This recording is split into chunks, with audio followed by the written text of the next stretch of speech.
I've nearly set my apartment on fire. Again. Making macarons should not be this hard. They're small and cute, and the recipe calls for super simple ingredients. It's just egg whites, almond flour, and sugar. So why, oh why, can't I make a single batch without completely messing up? Oh no, oh shit, I mumble as I snatch an oven mitt off the counter and pull out the now smoking confection. According to the timer, they shouldn't be done for another 5 minutes, and yet these are nearly burnt to a crisp.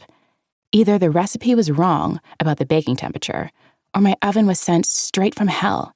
I'm betting on the latter.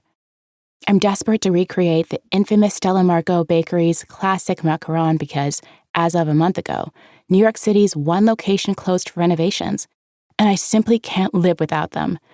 The news was enough to make me consider moving back to the West Coast, where there's a Stella's practically every 100 feet. Then again, I might not have a choice about returning to San Diego to live with my family if I can't find a job in the next couple of months. I came to New York 4 years ago for college and had plans to stay for possibly the rest of my life. My education was bankrolled by my amazing parents with the stipulation that after graduation, I'd support myself. Truthfully, they'd have no problem continuing to help me, and they absolutely have the means, but it's the principle of it all. I made a promise, and I plan to keep it. I just didn't think it would be this difficult. I busted my ass during undergrad with a double major in communications and sports marketing, a minor in English, and a new internship every semester.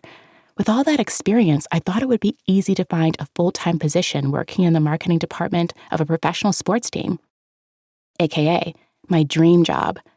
But after dozens of flat-out ignored applications, 0 callbacks after interviews, and endless "we'll be in touch" lies, I'm still unemployed.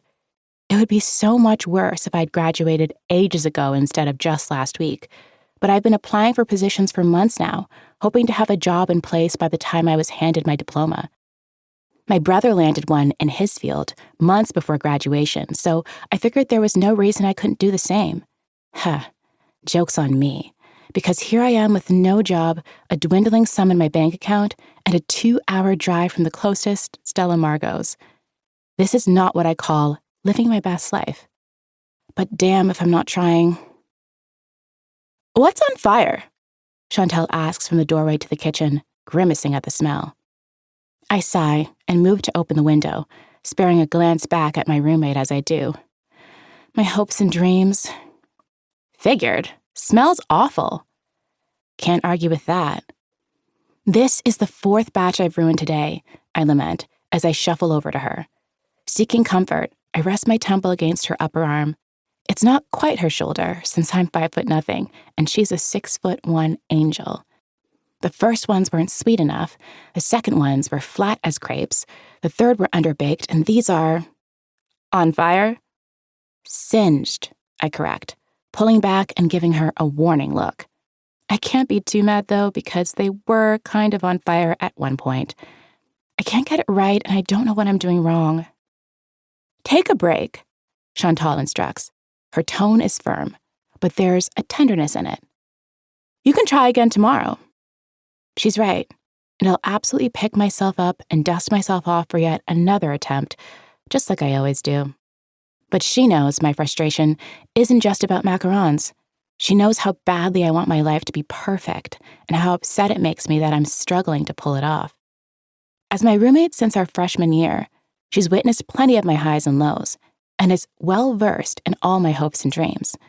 I'm lucky that her own dream job as a financial analyst, go figure, is keeping her in New York because I don't know what I'd do without her.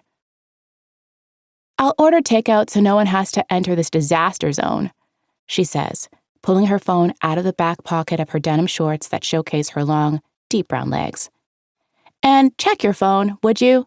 It keeps buzzing in your room, and it's driving me nuts." I flash her a bashful smile. "Sorry, I didn't want to get distracted, so I left it in there." She cocks a brow playfully. "You mean you didn't want to risk dropping it in the batter again?" My face flames at the mention of that specific baking attempt. It only happened one time.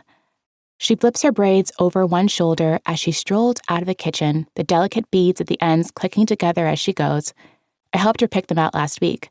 the gold and deep azure perfect for the warming temperatures, and one last hurrah before she starts her new job and has to have a professional hairstyle. It'd be great if the world could stop telling Black girls what's appropriate when it comes to our hair, but today is not that day. Sighing, I undo my apron and hang it on the hook by the window. The pastel pink cotton flutters in the warm breeze, silently mocking me and my failure. I don't even bother looking at the charbroiled macarons as I leave the kitchen and pad down the narrow hallway to my bedroom.